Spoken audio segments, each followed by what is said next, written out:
Teori emanasi. Apa itu teori emanasi? Sederhananya adalah sebuah teori metafisika yang menjawab persoalan kosmologi dan identik dengan aliran filsafat peripatetik Islam, yaitu oleh filsuf Al-Farabi dan Ibnu Sina. Lebih lanjut mari kita pelajari tentang bagaimana teori ini beserta pandangan filsuf yang mengemukakannya. Teori emanasi. Istilah emanasi sendiri berasal dari bahasa Latin yaitu emanatio, yang berarti pancaran. Teori ini merupakan doktrin filosofis yang menjelaskan asal mula dunia dan segala isinya melalui proses pancaran atau pelimpahan dari realitas tertinggi, yakni Tuhan Yang Maha Agung. Hal yang menarik dalam teori ini adalah tentang bagaimana realitas itu memancar bukan diciptakan, dengan kata lain, Tuhan sebagai realitas tertinggi memancarkan wujud kepada yang lainnya untuk mewujud sehingga menjadi suatu realitas, sehingga Tuhan dalam teori ini dipandang bukan sebagai pencipta melainkan realitas yang memancarkan wujud. Analogi yang dapat ditampilkan misalnya, bagaimana pancaran matahari yang dapat menerangi benda-benda tanpa mengurangi terangnya matahari itu sendiri. Dengan demikian terdapat motivasi filosofis dalam teori ini, di mana terjaganya eksistensi dan esensi Tuhan dari keterlibatan langsung dengan materi. Dengan kata lain, teori emanasi berupaya menjelaskan bahwa Tuhan merupakan transendental yang tidak tercemari oleh materi. Terlepas dari hal tersebut, kendati teori emanasi diidentikan dengan filsafat peripatetik Islam, teori ini sebenarnya telah ada sebelum dikemukakan oleh Al-Farabi dan Ibnu Sina dalam tradisi filsafat Islam, yaitu oleh Plotinus. Filsuf Neoplatonisme yang hidup pada abad ketiga Masehi ini berpandangan bahwa, yang satu, yang sempurna dan tak terhingga memancarkan nous, yaitu akal budi atau intelek, kemudian dari nous memancar jiwa dunia, dan akhirnya dari jiwa dunia memancar materi. Berangkat dari situ, pada perkembangannya, teori emanasi diadopsi dan dikembangkan oleh beberapa filsuf Muslim pada abad pertengahan, seperti Al-Farabi dan Ibnu Sina. Filsuf Muslim ini mengintegrasikan konsep emanasi dengan ajaran Tauhid Islam. Al-Farabi misalnya berpandangan bahwa, alam semesta memancar dari Tuhan melalui 10 akal. Sementara Ibnu Sina menyatakan bahwa, alam semesta berasal dari yang wajib ada atau Tuhan melalui perantara akal-akal. Maka, teori emanasi merupakan pandangan filosofis yang menjelaskan asal mula alam semesta sebagai hasil dari pancaran atau pelimpahan dari prinsip pertama yang tunggal dan sempurna, kemudian menghasilkan tingkatan-tingkatan wujud yang semakin rendah dan beragam. Teori emanasi Al-Farabi. Tujuan teori emanasi Al-Farabi adalah untuk menjelaskan bagaimana alam semesta yang beragam dan materi berasal dari Tuhan Yang Maha Esa tanpa mengurangi keesaan dan kesempurnaannya. Dengan adanya perantara akal-akal, Tuhan tidak berhubungan langsung dengan materi yang dianggap lebih rendah. Sehingga prinsip yang ditekankan oleh Al-Farabi di sini adalah, peranan Tuhan yang bersih dari materi. Bagi Al-Farabi, Tuhan adalah prinsip pertama dari segala wujud. Tuhan adalah wujud yang maha sempurna dan tidak membutuhkan sesuatu untuk keberadaannya. Dalam hal emanasi, Tuhan merupakan akal murni yang memahami dirinya. Aktivitas berpikir Tuhan inilah yang menjadi sumber dari segala sesuatu. Al-Farabi berpandangan bahwa, karena kesempurnaan dan keesaannya, Tuhan tidak secara langsung menciptakan alam semesta melalui kehendak seperti dalam konsep teologis tradisional. Sebaliknya, alam semesta merupakan pancaran dari emanasi Tuhan secara niscaya sebagai konsekuensi dari pemikirannya tentang dirinya. Al-Farabi mengembangkan sistem emanasi yang kompleks melalui serangkaian 10 akal atau intelek, yang mana prosesnya dimulai dari Tuhan yang satu memikirkan dirinya, dari pemikiran tersebut menghasilkan akal pertama, yang kemudian memikirkan Tuhan dan dirinya sendiri, menghasilkan akal kedua dan lapisan langit pertama. Proses ini berlanjut hingga akal ke-10, yang bertanggung jawab atas dunia materi di bawah bulan, termasuk bumi. Adapun peran akal dalam setiap jenjang hierarkinya memiliki fungsi masing-masing dalam memancarkan wujud, di mana akal-akal ini dipandang sebagai entitas spiritual atau malaikat. Lantas bagaimana bentuk pancaran emanasi tersebut? Mari kita lihat bagaimana teori emanasi Al-Farabi, mulai dari Tuhan hingga akal ke-10. Proses emanasi menurut Al-Farabi terjadi secara bertahap melalui serangkaian 10 akal atau intelek. Setiap akal memancar dari akal sebelumnya dan menjadi penyebab bagi keberadaan akal berikutnya. Namun perlu dicatat adalah, gambaran teori emanasi ini, baik Al-Farabi maupun Ibnu Sina merupakan gambaran yang dapat kami pahami, barangkali karena kerumitan dan kemiripan narasi dan penjelasan dari yang kami pahami tidak jauh antara satu sama lain, sehingga memungkin akan terdapat perbedaan, dan jika terdapat kesalahan dari yang kami sebutkan mohon kiranya untuk dikoreksi. Lanjut, secara terbatas, berikut gambaran teori emanasi Al-Farabi. Akal pertama. Akal pertama memancar secara langsung dari Tuhan sebagai hasil dari pemikiran Tuhan tentang dirinya. Akal pertama memahami Tuhan sebagai penyebabnya dan juga memahami dirinya sendiri. Dari pemahaman akal pertama tentang Tuhan muncullah lapisan langit pertama, yaitu bintang-bintang tetap dan jiwa bagi lapisan langit tersebut. Dan dari pemahaman akal pertama tentang dirinya sendiri muncullah akal kedua. Akal kedua memancar dari akal pertama. Dari pemahamannya tentang Tuhan muncullah lapisan langit kedua, yaitu planet-planet dan jiwa bagi lapisan langit tersebut, dan dari pemahamannya tentang akal pertama muncullah akal ketiga. Akal ketiga memancar dari akal kedua. Dari pemahamannya tentang Tuhan muncullah lapisan langit ketiga, yaitu Saturnus dan jiwa bagi lapisan langit tersebut, dan dari pemahamannya tentang akal kedua muncullah akal keempat. Akal keempat memancar dari akal ketiga. Dari pemahamannya tentang Tuhan muncullah lapisan langit keempat, yaitu Jupiter dan jiwa bagi lapisan langit tersebut. Dan dari pemahamannya tentang akal ketiga muncullah akal kelima. Akal kelima memancar dari akal keempat. Dari pemahamannya tentang Tuhan muncullah lapisan langit kelima, yaitu Mars dan jiwa bagi lapisan langit tersebut. Dan dari pemahamannya tentang akal keempat muncullah akal keenam. Akal keenam memancar dari akal kelima. Dari pemahamannya tentang Tuhan muncullah lapisan langit keenam, yaitu matahari dan jiwa bagi lapisan langit tersebut. Dan dari pemahamannya tentang akal kelima muncullah akal ketujuh. Akal ketujuh memancar dari akal keenam. Dari pemahamannya tentang Tuhan muncullah lapisan langit ketujuh, yaitu Venus dan jiwa bagi lapisan langit tersebut. Dan dari pemahamannya tentang akal keenam muncullah akal kedelapan. Akal kedelapan memancar dari akal ketujuh. Dari pemahamannya tentang Tuhan muncullah lapisan langit kedelapan, yaitu Merkurius dan jiwa bagi lapisan langit tersebut. Dan dari pemahamannya tentang akal ketujuh muncullah akal kesembilan. Akal kesembilan memancar dari akal kedelapan. Dari pemahamannya tentang Tuhan muncullah lapisan langit kesembilan, yaitu bulan dan jiwa bagi lapisan langit tersebut. Dan dari pemahamannya tentang akal kedelapan muncullah akal kesepuluh. Akal kesepuluh disebut juga dengan akal aktif atau akal faal. Akal kesepuluh memancar dari akal kesembilan. Akal kesepuluh memiliki peran yang sangat penting karena dianggap sebagai penyebab langsung bagi keberadaan dunia materi di bawah bulan, yaitu bumi dan segala sesuatu yang ada di dalamnya, termasuk akal potensial pada manusia yang kemudian dapat berkembang menjadi akal aktual melalui interaksi dengan akal aktif. Selain itu, akal aktif juga dianggap sebagai sumber dari bentuk-bentuk dan intelek yang terdapat dalam dunia materi. Melihat bagaimana gambaran emanasi oleh Al-Farabi, memberitahu bahwa terdapat keteraturan yang ketat dalam alam semesta, dengan Tuhan sebagai puncak dan materi sebagai tingkatan terendah. Di mana niscaya bukan merupakan kehendak bebas, namun emanasi dipandang sebagai proses yang niscaya atau suatu yang tidak dapat dihindari sebagai konsekuensi dari hakikat Tuhan, bukan sebagai tindakan kehendak bebas. Terdapat peranan akal sebagai perantara dalam gambaran tersebut, yaitu berfungsi sebagai perantara yang menjaga jarak antara kesempurnaan Tuhan dan ketidaksempurnaan materi. Teori ini dapat menjadi jawaban kosmologis pada masanya dalam menjelaskan struktur langit dan pergerakannya. Teori emanasi Ibnu Sina. Setelah melihat dan memahami bagaimana teori emanasi oleh Al-Farabi, menunjukkan pada kita bahwa betapa rumit dan terstruktur pandangan Al-Farabi tentang asal mula alam semesta. Sekarang mari kita lihat juga bagaimana teori emanasi yang dikemukakan oleh Ibnu Sina. Namun, sebelum masuk kepada gambaran bagaimana teori emanasi tersebut, perlu untuk kita perhatikan beberapa konsep prinsipal dalam pemikiran Ibnu Sina seperti persoalan wujud. Ibnu Sina membedakan antara wujud wajib dengan zatnya, yaitu Tuhan, dan wujud mungkin dengan zatnya, yaitu segala sesuatu selain Tuhan.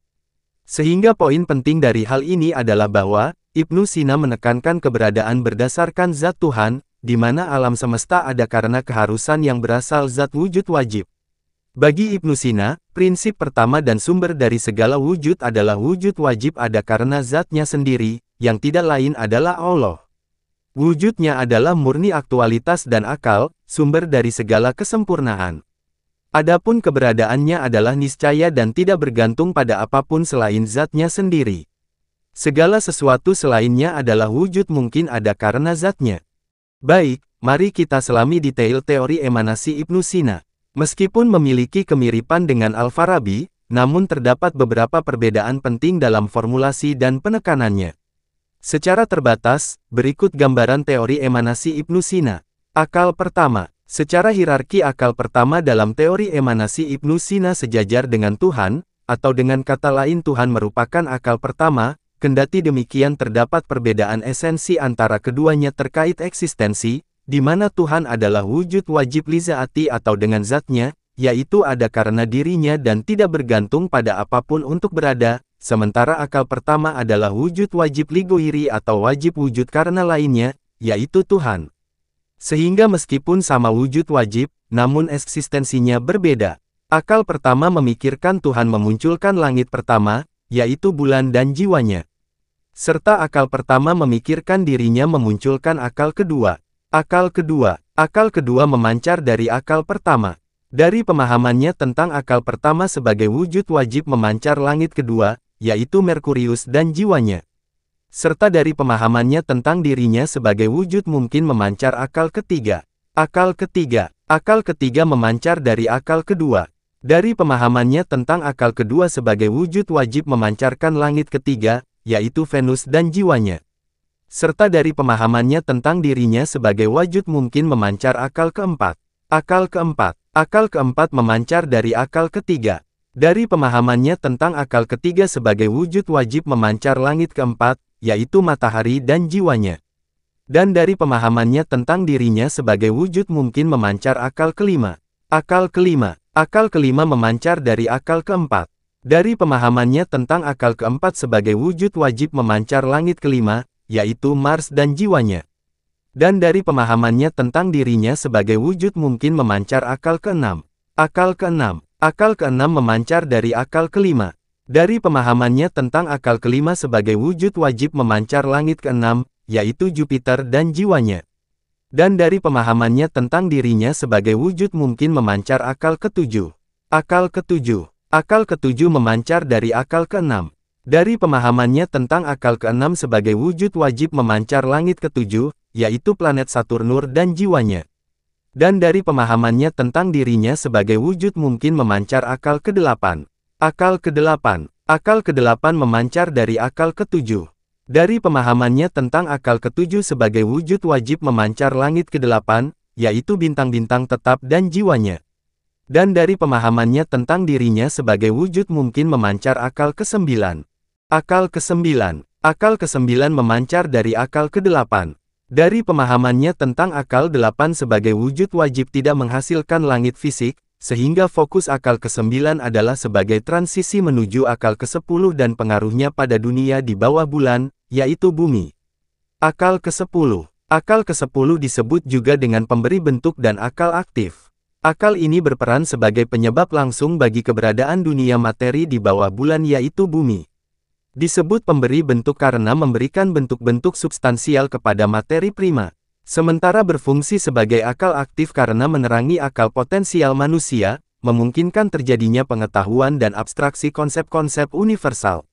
Melihat bagaimana gambaran teori emanasi Ibnu Sina memberitahu bahwa konsep wujud wajib dan wujud mungkin merupakan landasan metafisika Ibnu Sina yang membedakannya dan memberi dasar ontologis teori emanasinya. Keberadaan alam semesta tidak niscaya dalam dirinya sendiri, melainkan menerima keniscayaan dari wujud yang wajib. Adapun peran akal aktif dalam inteleksi manusia, Ibnu Sina memberikan penekanan yang lebih besar pada peran akal aktif dalam proses kognitif manusia.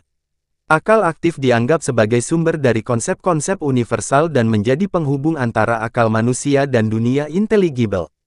Secara ringkas, teori emanasi Ibnu Sina menjelaskan asal mula alam semesta sebagai pancaran niscaya dari wujud wajib melalui serangkaian akal. Meskipun memiliki struktur hierarkis yang mirip dengan Al-Farabi, Ibnu Sina memberikan penekanan yang lebih kuat pada perbedaan ontologis antara wujud wajib dan wujud mungkin, serta peran akal aktif dalam inteleksi manusia. Teori ini menjadi kerangka metafisika yang komprehensif dan sangat berpengaruh dalam sejarah filsafat Islam dan Barat.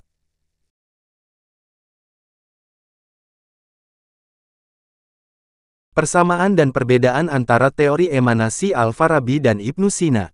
Secara umum tentang perbandingan keduanya dapat kita sebutkan bahwa, baik Al-Farabi maupun Ibnu Sina, keduanya sama menunjukkan dua proses berpikir dalam akal-akal emanasi, yaitu berpikir terhadap penyebabnya yang menghadirkan langit dan berpikir pada dirinya yang memunculkan akal berikutnya. Namun, perbedaan antara keduanya adalah: pertama, secara hierarki emanasi. Ibnu Sina memahami Tuhan sebagai akal pertama namun beda esensinya, sedangkan Al-Farabi meletakkan akal pertama setelah Tuhan dalam hierarki emanasi. Kemudian perbedaan lainnya adalah, berpikirnya akal pada penyebabnya oleh Ibnu Sina dipandang sebagai wajib wujud dan terhadap dirinya sebagai mungkin wujud. Sementara Al-Farabi tidak demikian. Lebih rinci mari kita perhatikan bagaimana persamaan dan perbedaan emanasi kedua filsuf ini. Pertama, persamaan. 1. Keduanya sama dipengaruhi oleh filsafat Neoplatonisme, terutama gagasan tentang emanasi dari yang satu dan hierarki wujud Plotinus. 2. Keduanya menggunakan konsep akal atau intelek sebagai perantara antara Tuhan yang transenden dan alam semesta yang material dan beragam. Ini bertujuan untuk menjaga kemurnian dan keesaan Tuhan. 3. Teori emanasi bagi keduanya adalah upaya untuk memberikan penjelasan rasional tentang bagaimana alam semesta berasal dari Tuhan. 4. Dalam konsep hierarki wujud, keduanya menggambarkan alam semesta sebagai serangkaian tingkatan wujud yang semakin menurun kesempurnaannya seiring menjauhi sumber pertama yaitu Tuhan. Kedua, perbedaan. 1. Jumlah dan detail akal, meskipun keduanya menggunakan konsep 10 akal, rincian fungsi dan hubungan antar akal dalam sistem mereka mungkin berbeda. 2. Status keabadian alam, Al-Farabi lebih cenderung pada gagasan keabadian alam dalam jenisnya, sementara Ibnu Sina lebih menekankan pada kontingensi alam dan ketergantungannya yang mutlak pada Tuhan. 3. Ilmu Tuhan, terdapat perbedaan pandangan antara Al-Farabi dan Ibnu Sina mengenai sejauh mana Tuhan mengetahui hal-hal partikular atau hal yang bersifat individual dan berubah. Ibnu Sina cenderung berpendapat bahwa ilmu Tuhan lebih bersifat universal, meliputi prinsip-prinsip umum, bukan detail-detail partikular.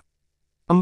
Penekanan filosofis, meskipun keduanya berusaha mengintegrasikan filsafat Yunani dengan teologi Islam, penekanan dan formulasi spesifik mereka terhadap konsep-konsep seperti wujud wajib dan wujud mungkin memberikan ciri khas pada masing-masing pemikiran mereka.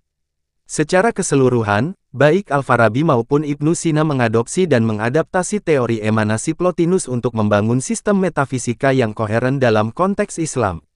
Mereka menggunakan konsep ini untuk menjelaskan hubungan antara Tuhan dan alam semesta, sambil berusaha mempertahankan prinsip tauhid dan keesaan Allah.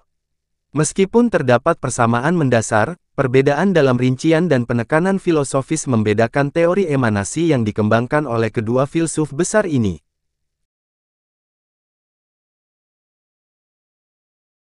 Kritikan teori emanasi. Teori emanasi merupakan konsep metafisika yang menjawab persoalan kosmologi, yaitu tentang asal mula kejadian semesta.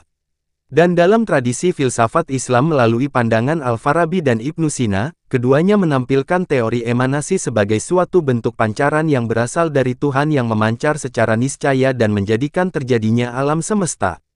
Serta harus diakui bahwa teori emanasi ini dapat menjawab persoalan kosmologi masa itu. Kendati demikian, dalam perkembangannya, tidak luput dari berbagai kritikan. Secara garis besar kritikan terhadap teori emanasi dapat dikelompokkan menjadi dua bagian, yaitu kritikan teologis dan filosofis. Secara ringkas, mari kita lihat bagaimana kritikan teori emanasi ini. Pertama, kritikan teologis. 1. Mengurangi peran Tuhan sebagai pencipta. Kritikus teologis, terutama dari kalangan tradisionalis dan teolog seperti Al-Ghazali, berpendapat bahwa teori emanasi merendahkan peran aktif dan kehendak bebas Tuhan dalam menciptakan alam semesta. Jika alam semesta memancar secara niscaya dari Tuhan, maka Tuhan tampak pasif dan tidak memiliki pilihan dalam penciptaan. Ini bertentangan dengan konsep Tuhan sebagai pencipta yang maha kuasa dalam banyak agama, termasuk Islam. 2. Implikasi panteisme. Beberapa kritikus khawatir bahwa teori emanasi dapat mengarah pada panteisme, yaitu pandangan yang menyatakan Tuhan identik dengan alam semesta, atau bahwa alam semesta adalah bagian dari substansi Tuhan, karena jika alam semesta hanyalah pancaran dari Tuhan, maka batas antara keduanya menjadi kabur. 3. Konsep kadim, atau kekal alam semesta. Teori emanasi seringkali mengimplikasikan bahwa alam semesta dalam jenisnya walaupun tidak dalam individu-individunya, adalah kadim atau kekal bersama dengan Tuhan karena ia memancar darinya. Ini bertentangan dengan doktrin penciptaan ex nihilo, yaitu dari ketiadaan yang dianut oleh banyak agama. 4. Menghilangkan kebebasan dan kontingensi alam. Bahwasanya, jika segala sesuatu memancar secara niscaya, maka kebebasan dan kontingensi atau kemungkinan ada dan tidak ada alam semesta dipertanyakan. Semuanya tampak terikat pada proses emanasi yang tak terhindarkan. Kedua, kritikan filosofis. 1. Mekanisme emanasi yang tidak jelas. Bagaimana tepatnya pancaran dari yang satu terjadi seringkali tidak dijelaskan secara memuaskan dalam teori emanasi, adapun analogi seperti cahaya dari matahari atau air dari mata air bersifat metaforis dan tidak memberikan penjelasan kausal yang rinci. 2. Problem yang satu menghasilkan yang banyak. Salah satu masalah filosofis klasik adalah bagaimana prinsip yang tunggal, sederhana, dan sempurna atau disebut dengan yang satu dapat menjadi sumber dari alam semesta yang beragam, kompleks, dan tidak sempurna. Penjelasan melalui serangkaian akal perantara tidak sepenuhnya menyelesaikan masalah ini, dan menimbulkan pertanyaan tentang asal mula keberagaman pada tingkatan-tingkatan awal emanasi. 3. Status akal-akal perantara. Keberadaan dan sifat akal-akal perantara dalam sistem emanasi terutama dalam filsafat Islam awal juga menjadi perdebatan. Apakah mereka entitas yang terpisah? Bagaimana mereka memancar satu sama lain? Apa hubungan mereka dengan Tuhan dan alam semesta, serta lainnya? Selain dua garis besar kritikan tersebut, beberapa filsuf sesudah Al-Farabi dan Ibnu Sina juga mengomentari teori ini, seperti misalnya kritikan yang berasal dari Aristotelian. Beberapa filsuf yang lebih setia pada Aristoteles, seperti Ibnu Rushd, mengkritik teori emanasi karena dianggap sebagai penyimpangan dari pemikiran Aristoteles yang lebih menekankan pada penciptaan dengan tujuan dan peran penggerak pertama. Contoh lainnya seperti Al-Ghazali. Dalam karyanya Tahafut al-Falasifah atau Kerancuan Para Filosof, Al-Ghazali secara keras mengkritik banyak doktrin filosofis, termasuk teori emanasi yang dianut oleh Al-Farabi dan Ibnu Sina. Al-Ghazali berpendapat bahwa teori ini bertentangan dengan ajaran Islam, tentang Tuhan sebagai pencipta yang berkehendak bebas dan tentang asal mula alam semesta dari ketiadaan.